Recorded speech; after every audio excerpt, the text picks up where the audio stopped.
I didn't know his name that night, but somehow he already knew mine. The first thing I noticed wasn't the footsteps behind me. It was the silence ahead. Too quiet for a Friday night. The neon sign above the diner flickered like it was struggling to stay awake, casting broken light across the empty parking lot. My shift had ended 20 minutes ago, but I stayed longer than I needed, wiping down counters that were already clean, delaying the walk to my car like my body sensed something my mind refused to admit. When I finally stepped outside, the cold air hit my skin, sharp and dry, carrying the faint scent of rain that hadn't fallen yet. I pulled my jacket tighter, keys clenched between my fingers the way every woman learns to do, and started toward my beat-up Toyota parked under a half-dead streetlight. That's when I heard it. Not loud, not dramatic, just the quick, uneven rhythm of someone moving too fast, too urgently. My breath caught. I told myself to keep walking. Don't look. Don't get involved. That's what people do. That's how you stay safe. But then I saw him.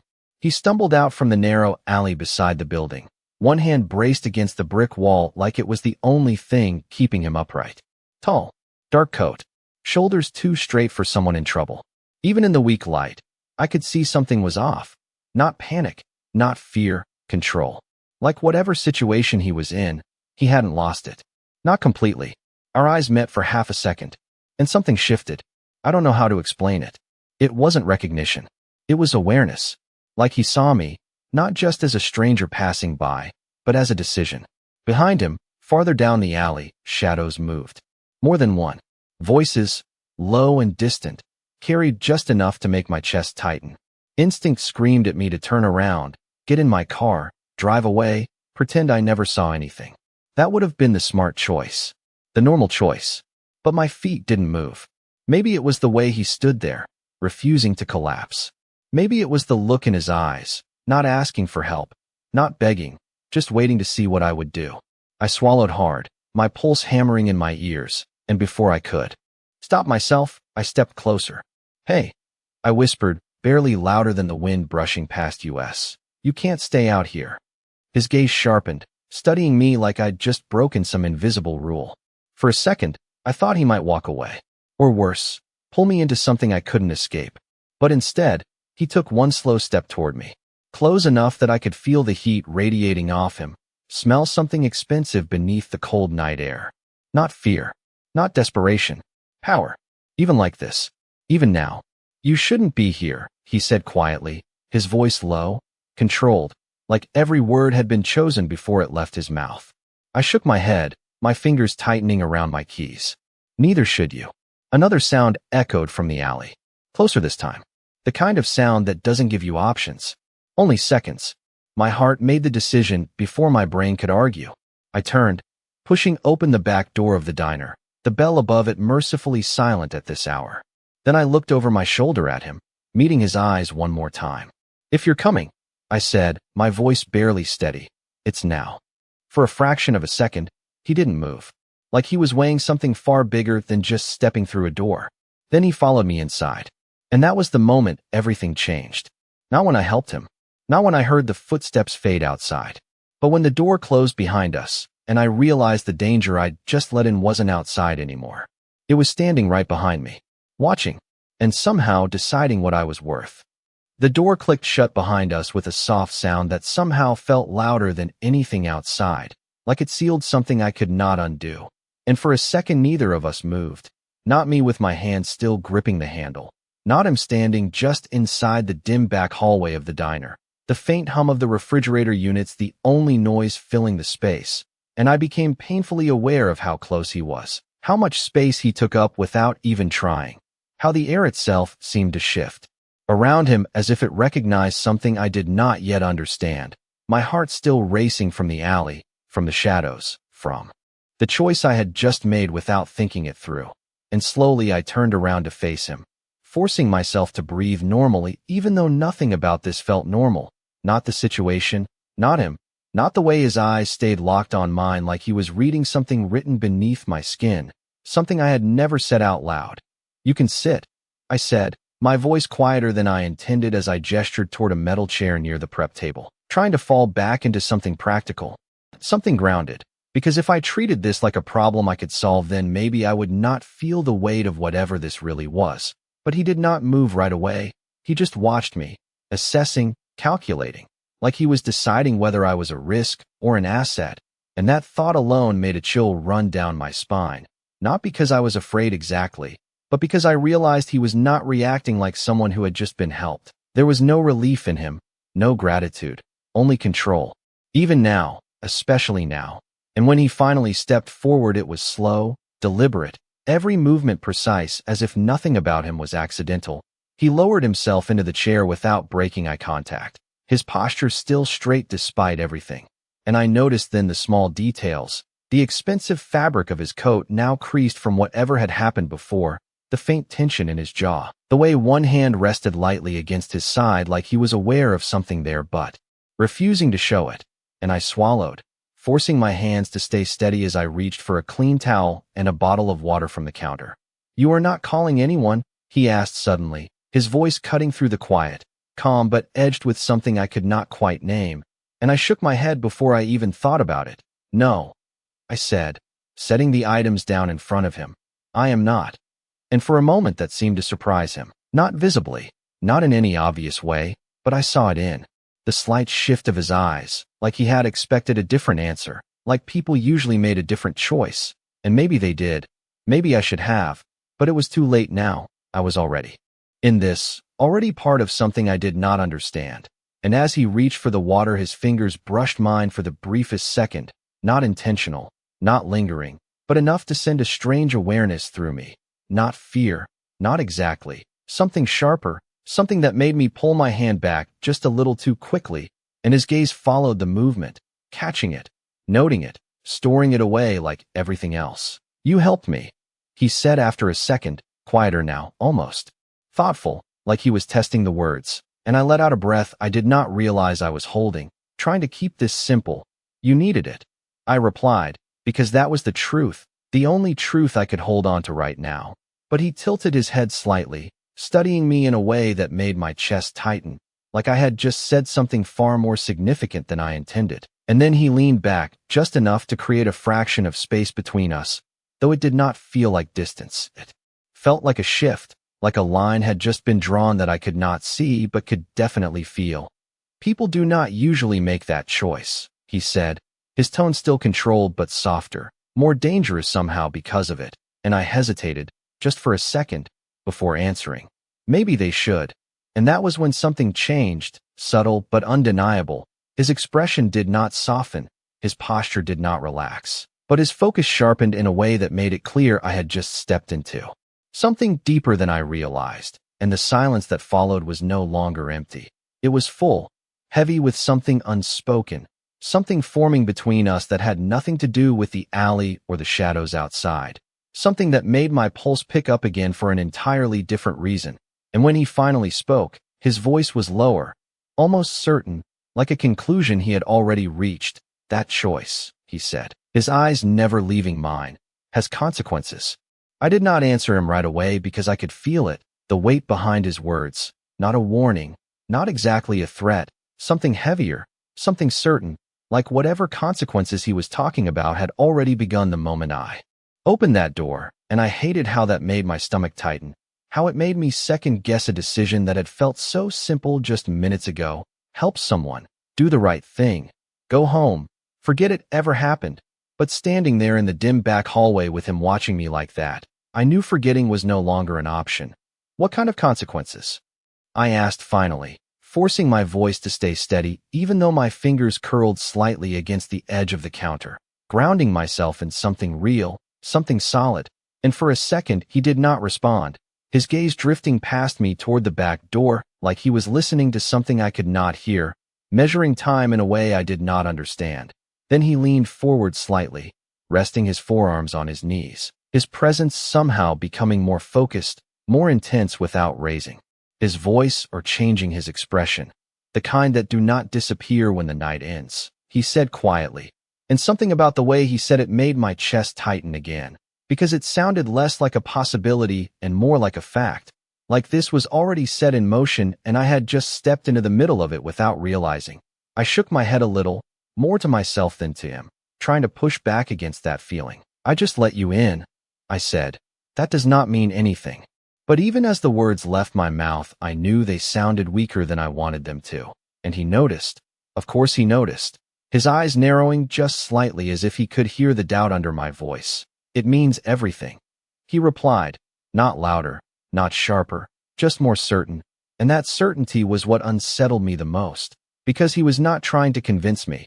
He was stating something he already believed to be true, and I let out a breath, running a hand through my hair as I glanced toward the front of the diner, half expecting to hear the bell ring, to see someone walk in and break whatever this moment was turning into.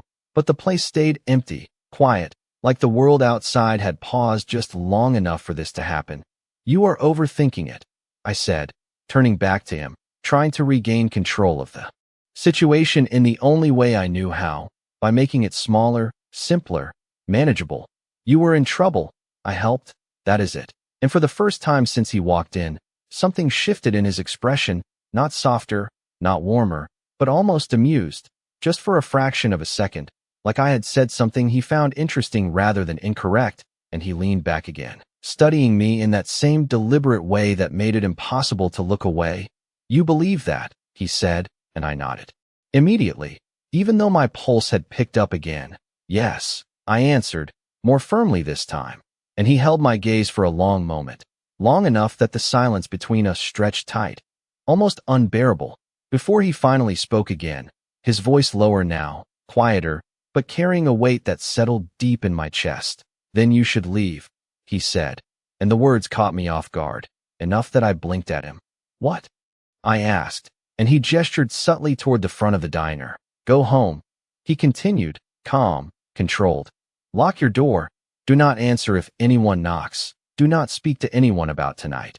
And something about the way he listed those instructions, so precise, so deliberate, made my stomach drop, because it sounded less like advice and more like protocol, like he had done this before, like he knew exactly what came next. And I straightened a little, my grip tightening on the counter again. "You are the one who said there would be consequences," I pointed out. "So why are you telling me to leave?" And that was when his eyes locked onto mine again, sharper now, more intense, and for the first time there was something unmistakable in his gaze, not fear, not anger, something closer to resolve, like a decision had just been made. "Because," he said slowly, each word deliberate, "if you stay, you become part of this." And the way he said it made the air feel heavier, like the choice in front of me had just changed shape, become something bigger than walking away or staying behind. Something that carried weight either way, and I hesitated, just for a second, my mind racing through everything that had happened in the last 10 minutes. The alley, the shadows, the way he had looked at me like I was more than a stranger, and I realized then that leaving would not undo any of it. It would not erase the fact that I had seen him, helped him, stepped into his world, even if I did not understand what that meant yet. And when I looked back at him, something in my chest steadied, not confidence, not exactly, but clarity. "I think," I said slowly, meeting his gaze without looking away this time, "I already am." For a moment, neither of us spoke, and the silence that followed my words felt different from before, no longer uncertain or fragile, but steady, like something had just settled into place between us whether I understood it or not. And I saw it in his eyes, that shift, subtle but undeniable, the way his focus tightened, the way his attention no longer questioned my presence but accepted it, like I had crossed a line that could not be uncrossed. And I felt it too. Not fear, not regret. Something heavier, something that pressed against my chest and made it harder to breathe. Not because I was in danger exactly, but because I knew I had just made a choice that would follow me long after tonight ended. "You do not understand what that means," he said quietly, and his voice was different now, still controlled, still calm, but edged with something deeper, something almost restrained, like he was holding back more than he was saying. And I shook my head slightly, not in denial, but in acknowledgement. "No," I admitted, my voice softer than before. "I do not." And that honesty seemed to affect him more than anything else I had said so far, because for a second his gaze shifted, not away, but inward, like he was calculating something, weighing options I could not see. And then he stood, the movement smooth and deliberate, closing the small distance between us until I had to tilt my head just slightly to keep looking at him. And up close, everything about him felt sharper, clearer, the lines of his face, the intensity in his eyes, the quiet authority in the way he held himself. And I realized then that nothing about him was accidental, not his presence, not his silence, not even the way he looked at me like I mattered. More than I should. Then listen carefully, he said, his voice low but steady, each word precise, like it carried weight beyond the moment. Because what happens next does not give you time to decide twice. And my pulse picked up again, not from fear, but from the certainty in his tone, the way he spoke like someone who had already seen how this would unfold. And I nodded slowly, my hands still resting against the counter behind me, grounding myself as best as I could. And for a brief second, I wondered what would have happened if I had walked away in that alley, if I had ignored him, ignored the shadows, ignored everything. And the answer came to me immediately. Nothing. My life would have stayed exactly the same, quiet, predictable, safe. And something about that realization felt distant now, like it belonged to someone I was no longer entirely connected to. They were not looking for you, he continued, his eyes locked onto mine, but they saw you. And those words landed heavier than anything else, because I understood them instantly, not fully, not completely, but enough to know what they meant, enough to feel the implications settle into my chest like a slow, steady weight. So now they will, he added, and the calm way he said it made it worse somehow, because there was no urgency in his tone, no panic, just acceptance, like this was inevitable, like this was already happening whether I wanted it or not. And I swallowed, my throat suddenly dry as my mind tried to catch up, to process what that meant for me, for my life outside this moment, my apartment, my routine, the normal things that suddenly did not feel as solid as they had an hour ago. And you? I asked, my voice quieter now, more careful. What happens with you?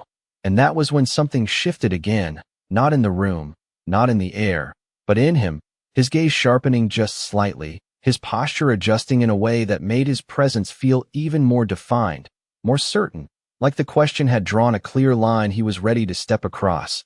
And he did not hesitate this time, did not pause to consider his answer. I'll make sure they do not reach you, he said simply, and the way he said it was not dramatic, not emotional, just factual, like it was already decided, already set in motion, and that should have reassured me. It should have made me feel safer, but instead it did something else entirely.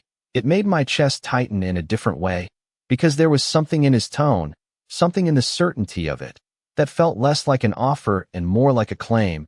And before I could respond, before I could question it, he added, his voice dropping just slightly, quieter but more intense, which means, he said, his eyes holding mine in a way that made it impossible to look away, you do not walk through this alone anymore. And the words settled between us, heavy and unspoken in their full meaning. And for the first time since this started, I realized that whatever protection he was offering was not something I could accept halfway, not something I could step in and out of. It was something complete, something that would change everything. And standing there in the dim light of the diner, with the quiet hum of machines and the world outside holding its breath, I understood one thing with absolute clarity. He was not asking me if I wanted that. He was telling me it was already happening. I should have stepped back, created distance, said something that made it clear this was temporary, that whatever he thought was happening here was not real, not permanent. But I did not move, and that was the part that unsettled me the most. Not his words, not the certainty in his voice, but the fact that I stayed exactly where I was, like some part of me had already accepted what he was saying before I had the chance to argue with it. And I could feel his gaze on me, steady and unrelenting, not forcing, not pushing, just there, waiting, like he already knew what my answer would be even if I did not. And I exhaled slowly, trying to steady the thoughts racing through my mind. You do not get to decide that for me, I said finally, my voice quieter but firmer now, holding on to the only piece of control I could still claim. And for a second, just a second, something in his expression shifted, not anger, not frustration, something closer to acknowledgement, like he respected the resistance even if it changed nothing. No, he agreed calmly. And the simplicity of that response caught me off guard, because I expected him to push back, to assert control the way I had felt it building in every word he spoke. But instead he held my gaze with that same steady intensity. But I decide what I protect, he added. And there it was, not dominance, not ownership in the way I had feared, but something more dangerous because it sounded reasonable, because it sounded like a choice he had already made for himself regardless of what I said. And I opened my mouth to respond, to push back again, to remind him that I was not something that needed to be protected, not by him, not like this. But the words did not come out the way I expected. I do not need. I started, and he cut in gently, not raising his voice, not interrupting harshly, just enough to stop me. You needed to open that door, he said, and the words landed with quiet precision, dismantling my argument before I could finish it, and I froze for a second, because he was right. I had needed to do that, not logically, not practically, but something in me had made that decision without hesitation. And now I was standing here trying to pretend that same instinct did not exist, that it had not changed anything. And I looked away for the first time since this began, my gaze dropping to the floor as I tried to make sense of the feeling building in my chest, something caught between defiance and something I did not want to name. And the silence stretched again, but this time it was different, less tense, more certain, like something had already been decided even if I had not said it out loud. And when I looked back up at him, he had not moved, not an inch, still watching me like I was something he had already committed to understanding, already committed to keeping, and that thought sent a subtle chill through me, not entirely fear, not entirely comfort, something in between that I could not quite place. What happens now? I asked, the question quieter than before, not because I was afraid to ask it, but because I already knew the answer would not be simple, and he studied me for a moment longer, as if confirming something, before he reached into the inside pocket of his coat and pulled out a phone, not rushed, not tense, just deliberate, controlled, and he glanced at the screen briefly before lowering it again, his attention returning fully to me. Now, he said, his voice steady, we make sure you get home safely. And the way he said it, calm and matter of fact, made it sound like the most ordinary thing in the world, like this was not a shift in my life, but just the next logical step. And I let out a small breath, almost a laugh, but not quite, shaking my head slightly as I pushed off the counter. I can get home on my own, I said, more out of habit than conviction, because even as I said it, I knew it did not feel entirely true anymore, not after what he had told me, not after what I had seen, and he stepped slightly to the side, giving me space to move, but not distance, never distance. You could, he agreed, and that agreement should have reassured me, should have given me back control, but it did not, because he followed it with a quiet certainty that settled deeper than anything else he had said so far. But you will not. And I paused mid-step, my breath catching just slightly as I looked at him again. Really looked this time, at the calm in his expression, the control in his posture, the absolute certainty in his eyes. And I realized then that this was not about whether I was capable of walking out that door alone. It was about the fact that he had already decided I would not have to, and somehow, without fully understanding why, that realization stayed with me as I reached for my jacket, as I turned toward the front of the diner, as the quiet of the night waited on the other side of the glass, because for the first time, going home did not feel like returning to something familiar. It felt like stepping into something that had already changed. The bell above the front door did not ring when I pushed it open, the hinges soft from years of use. And the night air greeted me again, colder this time, sharper, like the world outside had been waiting for me to step back into it. And for a brief second I hesitated on the threshold, my hand still on the glass, my reflection faint against the dark street beyond, because everything felt different now. The same parking lot, the same flickering streetlight, the same quiet stretch of empty road, but none of it felt familiar anymore, not after what had just happened, not after him. And I could feel it before I even turned around. His presence behind me, steady and unhurried, not crowding me, not rushing me, just there, like he had always been part of this moment, like this had always been the way it would unfold. And I stepped forward slowly, the gravel under my shoes crunching softly as I moved toward my car, every sound amplified in the quiet, every shadow stretching longer than it should. And I hated that I was more aware now, more alert, like the night itself had shifted from background to something active, something watching. And when I reached my car, I paused again, my fingers tightening around my keys as I glanced over my shoulder. And he was there, a few steps behind, exactly where I expected him to be, his posture relaxed but his attention sharp, scanning everything without turning his head, like he did not need to look directly to see what was around him. And something about that steadiness grounded me more than it should have. "You do this a lot?" I asked quietly, unlocking my car but not opening the door yet, and his gaze shifted to me, just for a second, before returning to the empty street. "Enough," he replied, and that single word carried more weight than a full explanation ever could, because it told me this was not new to him. This awareness, this control, this constant calculation of risk, and I swallowed, opening the driver's side door slowly, the familiar creak sounding louder than usual in the silence. "You can go," I said, glancing back at him again, because some part of me still expected him to stop here, to let me leave, to draw the line at the edge of the parking lot and disappear back into whatever world he came from. But he did not move, did not step back, did not even hesitate. "I said I would make sure you get home safely," he reminded me, his voice calm, not insistent, just certain, and I let out a small breath, something between frustration and reluctant acceptance, because arguing with him felt pointless now, not because I could not, but because it would not change anything, and I slid into the driver's seat, the familiar scent of my car grounding me just a little as I started the engine, the soft hum filling the silence, and for a second I just sat there, my hands resting on the steering wheel, staring straight ahead as I tried to steady the thoughts still racing through my mind. And then I glanced at the passenger side, hesitating before reaching over and unlocking it, not because I had to, not because he asked, but because something in me already knew he was not staying behind. And a second later the door opened, quiet and controlled, and he settled into the seat beside me like he belonged there.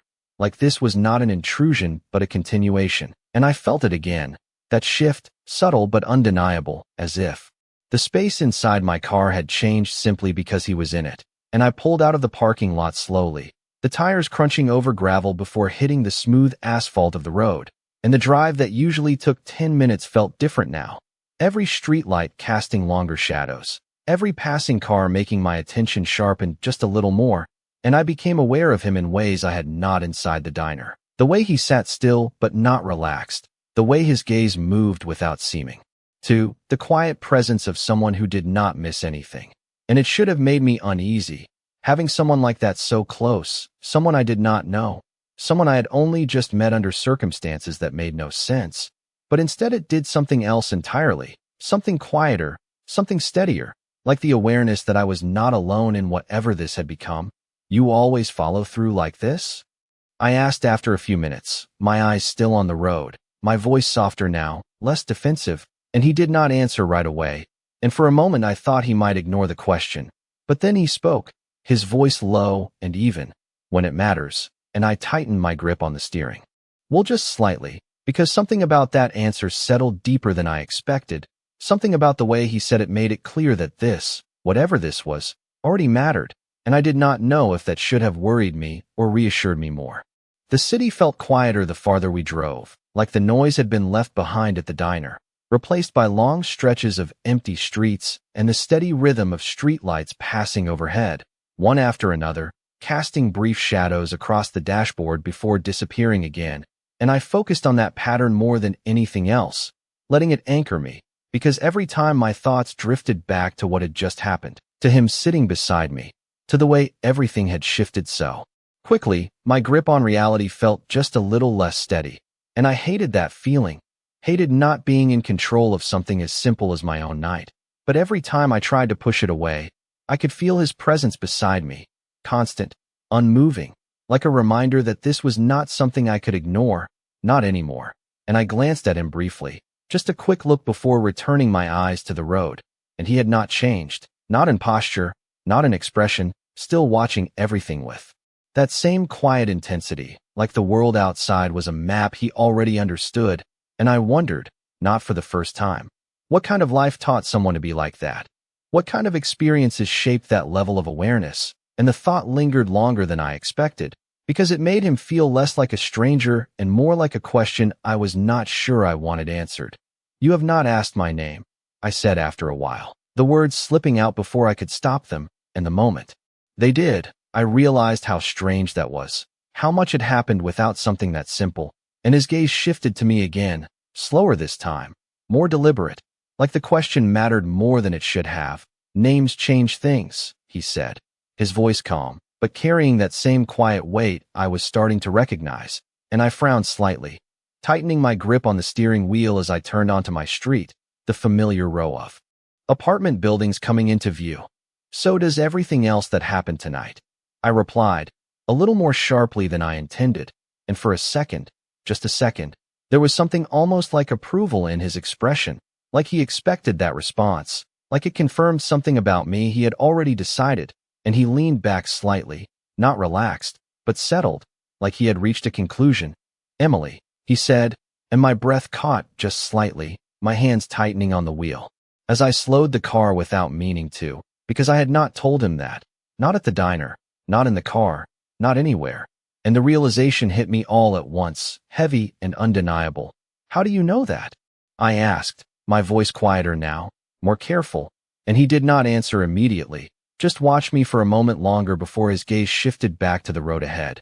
I make it a point to know things that matter, he said, and the simplicity of that answer did nothing to ease the tension building in my chest, because it was not just that he knew my name, it was how easily he said it, how naturally it came to him, like it had been part of the night from the beginning, like I had been part of this.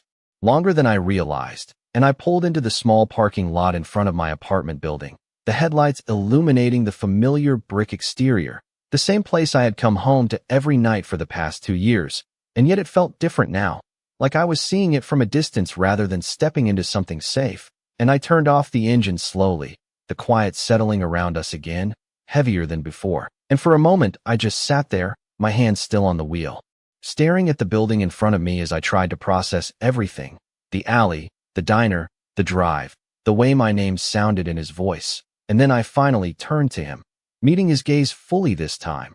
No hesitation, no distraction. What about you? I asked, my voice steady despite everything. Do you have a name? And for the first time since this started, there was a pause, not long, not uncertain, but deliberate, like he was choosing whether or not to give me something that mattered. And when he finally spoke, his voice was lower, quieter, but carrying a certainty that settled into the space between us like a promise. Alexander, he said, and the moment the name left his lips, I felt it, that shift again, deeper this time, like something had just been made real, something that could not be taken back, and I realized then that names did change things, not just for him, but for me too, because now he was no longer just a stranger I helped in the dark. He was someone with a presence, with a weight, with a place in my world whether I was ready for it or not. And as I reached for the door handle, I hesitated for just a second, because something told me that stepping out of this car would not end the night. It would only change the way it continued. I did not open the door right away, my hand resting on the handle, my eyes still on him, on Alexander, letting the name settle in my mind the same way his presence had settled into my night, slowly but completely, and something about saying it out loud felt like crossing another line. So I did not yet. I just studied him, trying to understand how someone could feel so certain in a place that was not his, in a moment that was not planned, like he had stepped into my life and already knew where he stood in it, and the silence stretched between us again, but this time it was different, less tense, more aware, like both of us understood that whatever came next mattered more than anything that had already happened, and I finally pushed the door open, stepping out into the cool night air, the faint hum of distant traffic filling the quiet as I closed it behind me, and he followed without hesitation, his movements just as controlled outside as they had been inside, like the environment did not change him, only the way he observed it, and I started toward the entrance of my building, the short path suddenly feeling longer than usual, every step carrying a weight I could not ignore, and I became aware of small things, the light in the second-floor window, the faint buzz of the hallway fixture, the sound of my own footsteps against the pavement, all of it sharper, clearer, like my senses had adjusted to something new, something I could not turn off anymore. And when I reached the door, I paused, glancing at him again, because part of me still expected this to be where it ended, where he would stop, where he would step back and let me go inside alone. But he did not. He stood there, just close enough to remind me he was not leaving yet. Not until he decided it was over. And I pushed the door open, stepping into the narrow hallway. The familiar scent of old carpet and faint cleaning supplies grounding me just enough to take a breath, and I moved toward the stairs instead of the elevator, not thinking about it, just following instinct. And I could hear him behind me, his footsteps quieter than mine, but just as steady, never rushing, never hesitating, always exactly where I expected him to be. And when I reached my floor, I slowed slightly, my keys already in my hand, my mind catching up to the moment I had been avoiding since we pulled into the parking lot. This was it. My space, my door, my life before tonight. And I stopped in front of my apartment. The number on the door looking the same as it always had, but feeling different now, like it belonged to a version of me that was already fading. And I turned to him one more time, meeting his gaze fully, searching for something, anything that would make this feel normal again. But there was nothing normal in the way he looked at me. Not possession, not control. Something deeper, something steadier, like he had already decided what I meant to him without needing to say it out loud. "This is where you stop," I said quietly, not as a command, not as a demand, just a statement I needed to say. And he held my gaze for a moment longer, his expression unreadable, before his eyes shifted briefly down the hallway, then back to me, assessing, calculating, confirming. And then he nodded once, a small movement but deliberate. "Inside," he said, his voice low and calm, and I hesitated for half a second before turning back to the door, unlocking it, and stepping inside. The familiar space wrapping around me in a way that should have felt safe, should have felt like relief, but instead felt different, like something invisible had followed me in, and I turned back toward the doorway, expecting him to still be there, expecting to see him watching, but the hallway was empty, completely still, like he had never been there at all. And for a second I just stood there, my heart beating a little faster, my mind trying to catch up with how quickly he had disappeared. And then I closed the door slowly, the soft click echoing louder than it should have, and I leaned back against it, letting out a breath I had been holding since the alley, since the diner, since the moment everything changed, and I told myself it was over, that I was home, that this was my space again, my life again. But as I pushed myself away from the door and walked toward the living room, my phone lit up on the coffee table, the screen glowing in the dim light, and I froze when I saw it. A message from an unknown number, just one line, simple, calm, certain, lock. "Your windows, Emily." I did not move right away, not toward the windows, not toward the phone. I just stood there in the middle of my living room with that message glowing in the dim light. The words simple but carrying a weight that settled deep in my chest. Because it was not just what it said, it was how it said it, calm, certain, like a continuation of everything he had already told me. And I realized then that this was not a warning sent out of fear. It was instruction, the same controlled precision in his voice now translated into text. And slowly I reached for the phone, my fingers brushing the screen as if it might disappear if I hesitated too long. But it stayed, steady and real, the unknown number staring back at me like it had been there longer than it should have. And I swallowed, my eyes flicking toward the windows without thinking, every shadow suddenly more noticeable, every reflection in the glass just a little too sharp. And for a second I almost laughed at myself, at how quickly everything had changed, how a normal night had turned into this quiet tension that wrapped around every movement. But the sound never came, because deep down I knew this was not in my head, not imagined, not exaggerated.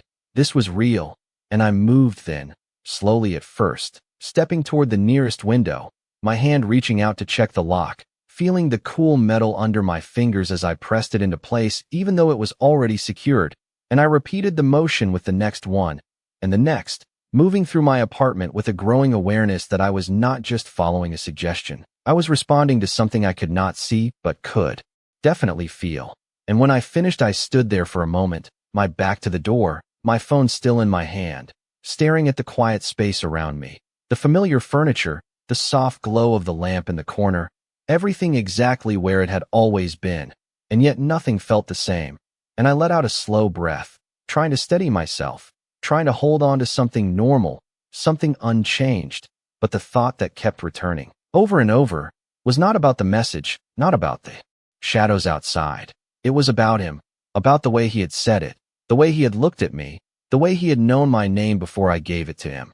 And I realized then that whatever this was, whatever I had stepped into, it was not something I could separate from him anymore, not something that existed on its own.